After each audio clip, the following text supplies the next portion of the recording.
Welcome to one of many pre-recorded information sessions held by the Piedmont Triad Regional Council Area Agency on Aging. Since March 13, 2020, our region, Region G, entered the beginning of a national pandemic for older adults and caregivers. As we now start 2022, we are hopeful that this pandemic will soon be behind us, and together we can make a regional recovery. Today, I announce the availability of funding provided by the American Rescue Plan of 2021, ARPA. ARPA funds provide a unique opportunity to consider needs and service delivery that have the potential to respond to unmet needs of older adults and family caregivers. The PTRC AAA is procuring and allocating these funds by taking a regional approach based on the priorities established by the North Carolina Division of Aging and Adult Services. Service match is not required, and funds will remain available until expended or until September 30th, 2024, whichever comes first. Funding for Nutrition Services Meals is made available to each county and Region G through the interstate funding formula. I will now turn it over to Joe Jugans to share the request for application. Hello, I hope everyone is well. The request for application for nutrition services, congregate meals, and home delivered meals grants may be found under the tab on the Aging Services webpage entitled American Rescue Plan Act Regional Recovery. I would just like to highlight a few items as I go through the request for application. It would be helpful if you would have the request for application or the RFA in front of you as we review this material. The project period for this funding is February 1st, 2022 through September 30th, 2024. All ARPA funds must be obligated by September 30th of 2024. The PTRC AAA is making county-specific ARPA Nutrition Services Meals mini grants available. These are available to currently funded regional nutrition services providers. Again, these are available to currently funded regional nutrition services providers. Funds are for serving both congregate meals and home delivered meals to people aged 60 years of age or older who have been or are currently receiving meals through previously allocated COVID relief funds, Families First, CARES Act, and HDC 5. Meals may also be provided to new clients unable to be served due to insufficient home and community care block grant funds. Nutrition services providers awarded the grant funding must meet the North Carolina Department of Health and Human Services Division of Aging Nutrition Service standards for congregate meals and/or home delivered meals. You will notice throughout the RFA that certain items have a double asterisk in front of them. And the reason for this is because the asterisk refers to the federal major disaster declaration and the two statements throughout the RFA that read, if the federal major disaster declaration ends before a fully executed contract is in place, these flexibilities will be void and not allowed. Our plan and our hope is to have the contracts fully executed so that these flexibilities will be in place for the ARPA funds. I would just want to say at this point, we do not know when the federal major disaster declaration will end. The Division of Aging has said we will get somewhere between a 30 and a 60-day notice before the end date. And as soon as we get that end date, we will pass it along to all of our nutrition services providers. But our hope is to have these contracts executed, fully executed, before the end of the federal MDD. You will notice in the RFA that there is a section that outlines eligible congregate meals and home delivered meals requirements. I encourage you to review that section, but I would just like to highlight several things that for ARPA funding, nutrition services providers must provide congregate meals and/or home delivered meals that meet the dietary guidelines outlined in the Division of Aging Nutrition Services standards, which include 1/3 of the recommended daily allowance dietary reference intake requirements. In addition, menus will need to be signed by a licensed dietitian, nutritionist, and also there will need to be a nutrient analysis on file with each certified menu. Congregate meals and home delivered meals types include hot, frozen, refrigerated, or shelf stable. Multiple congregate meals or home delivered meals may be provided to an individual at the same time. For example, 5 frozen meals in a box, or the equivalent of 5 frozen, or the equivalent of 5 shelf stable meals. Up to 21 congregate meals or home delivered meals per client per week may be provided under ARPA Nutrition Services Meals funding. Under ARPA Nutrition Services Meals funding, congregate meals may be served via pickup at various locations.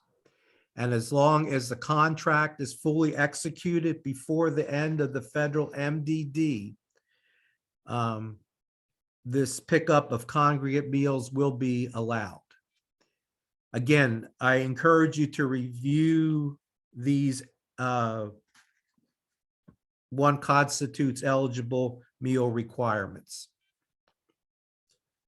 Eligibility for congregate meals and home delivered meals basically is people age 60 plus. Income is not used in determining eligibility.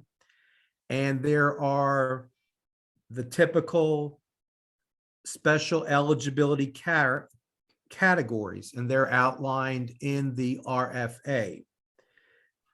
Please note a completed and signed special eligibility documentation form must be included in the file of each special eligibility client.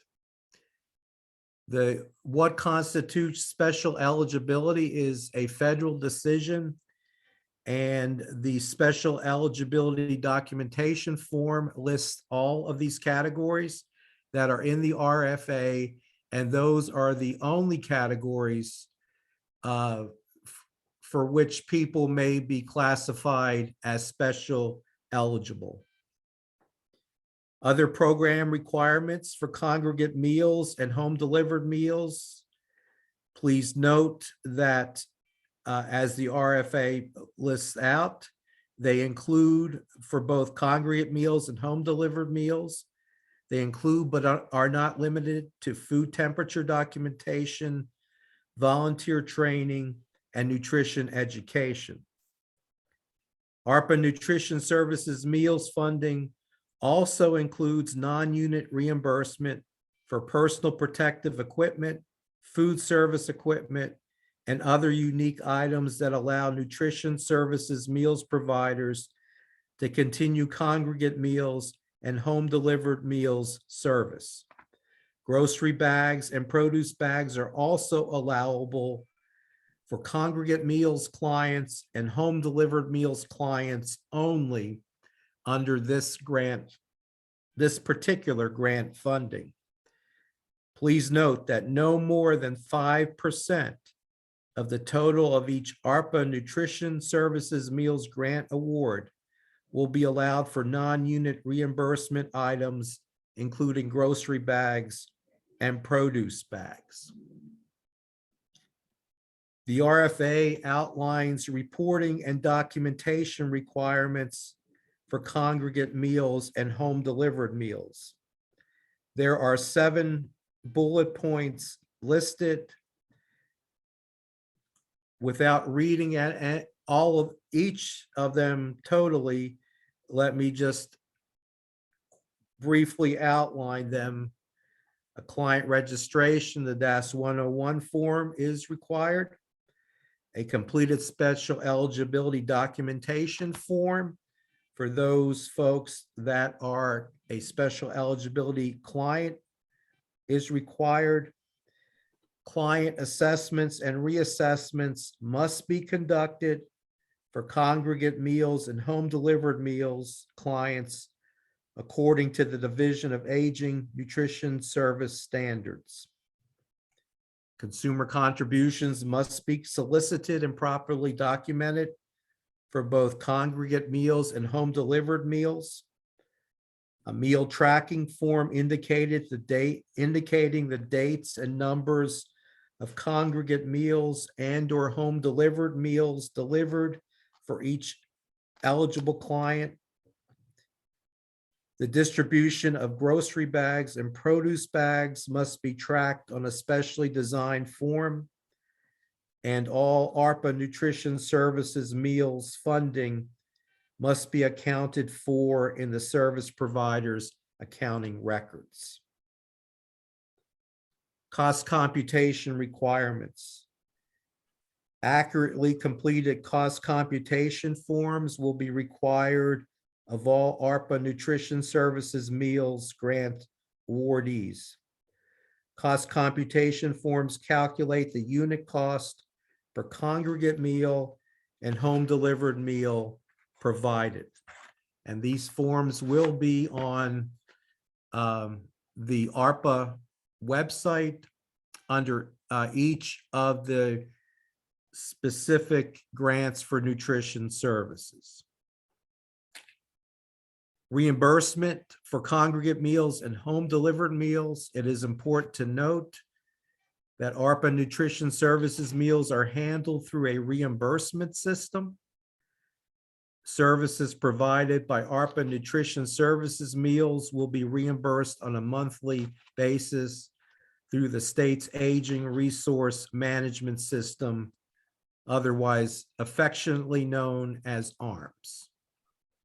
Reimbursement is dependent upon accurate reporting of service data.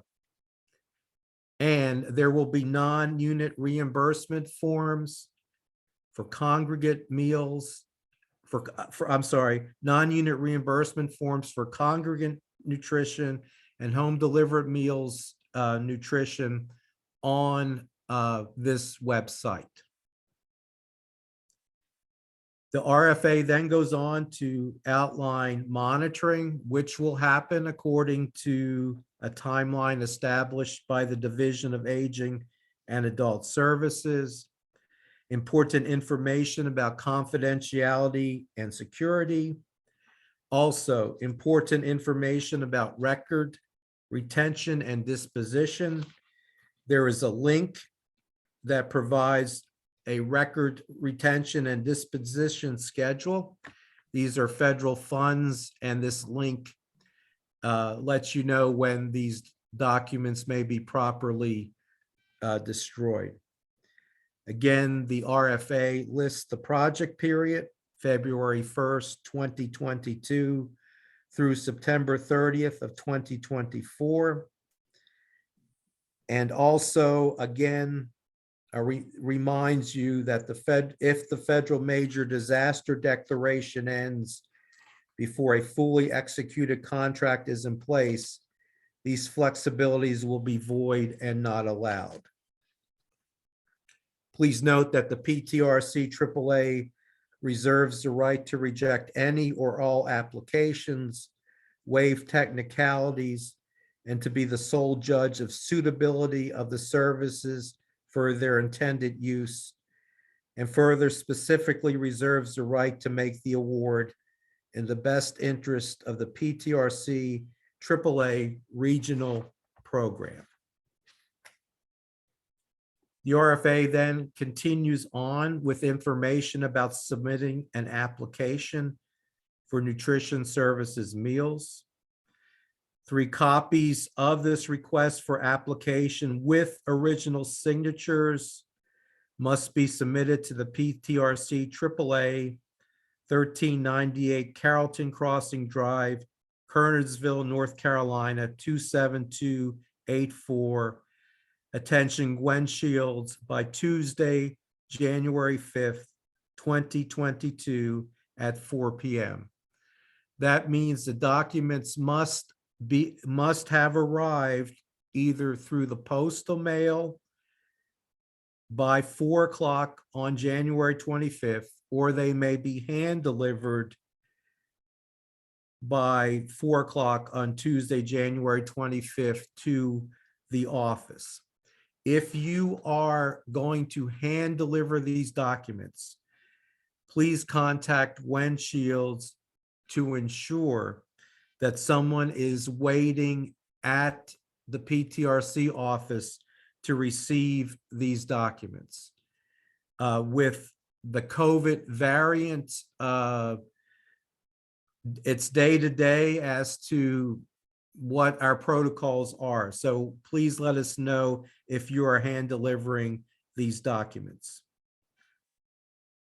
All questions regarding the RFA must be submitted in writing by Tuesday, January 18th, 2022 at 4 p.m. to Gwen Shields. Her email address is in the RFA. Please note that after such time and until projects are awarded, applications are prohibited from contacting PTRC AAA staff regarding any issue relating to these funds or the application process. Failure to respond to any requirements outlined in the RFA or failure to enclose completed copies of the required documents may disqualify the application.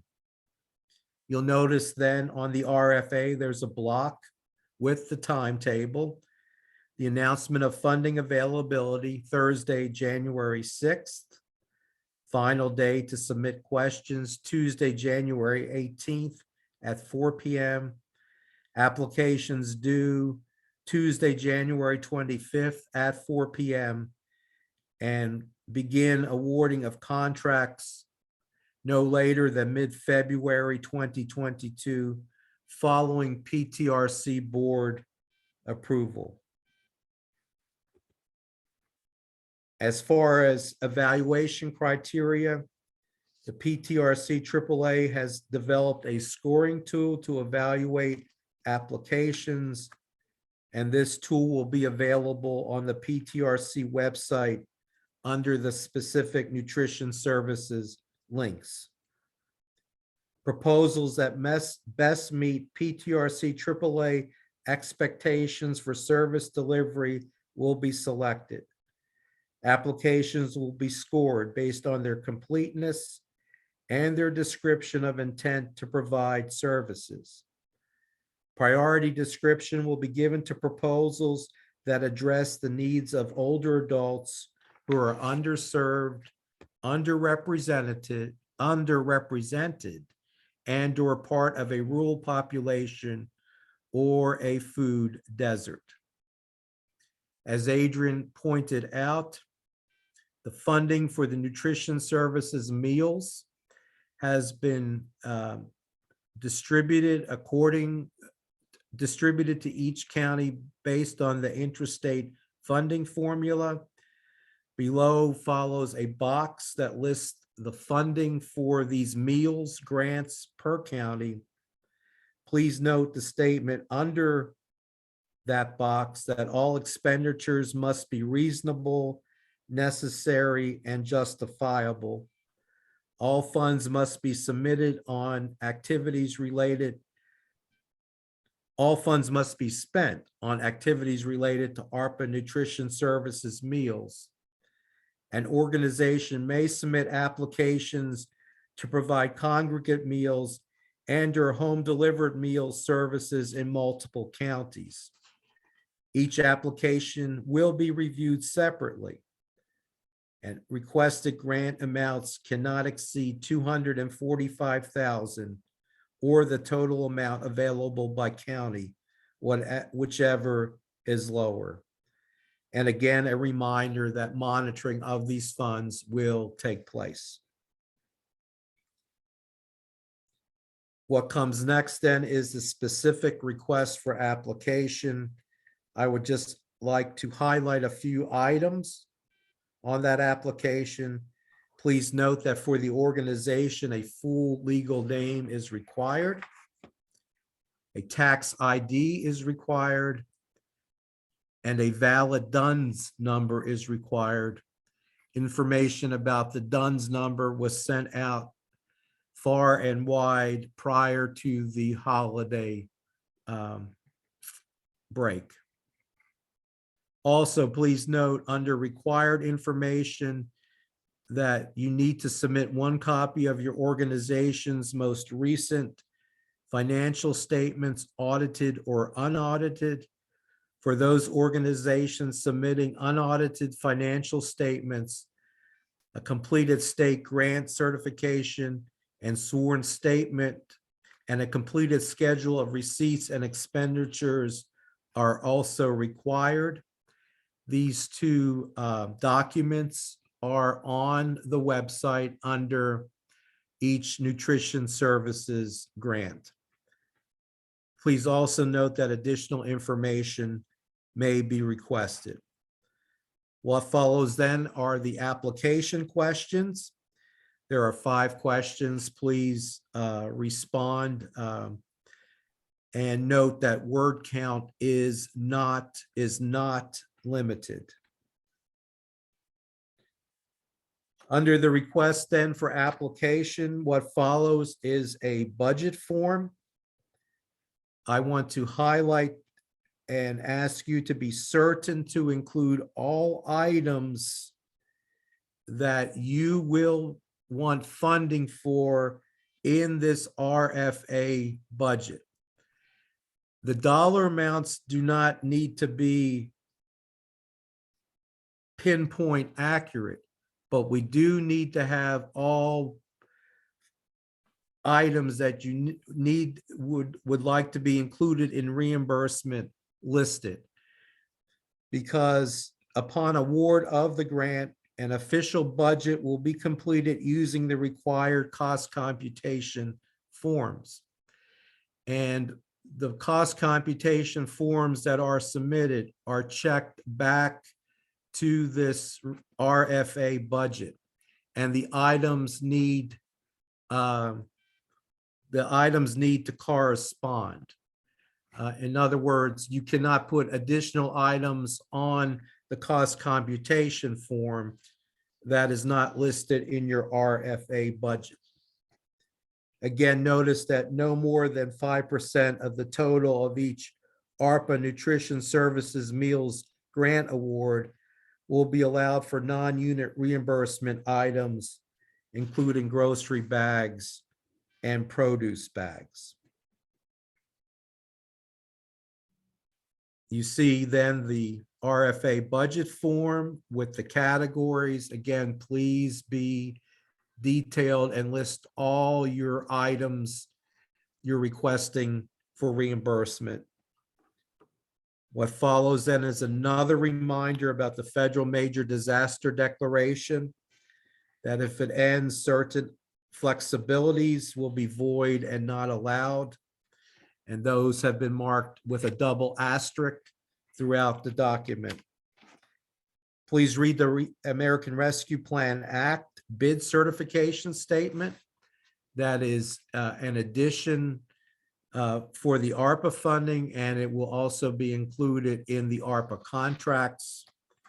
And then please finally execute the RFA with proper signature name, signature, title, and date.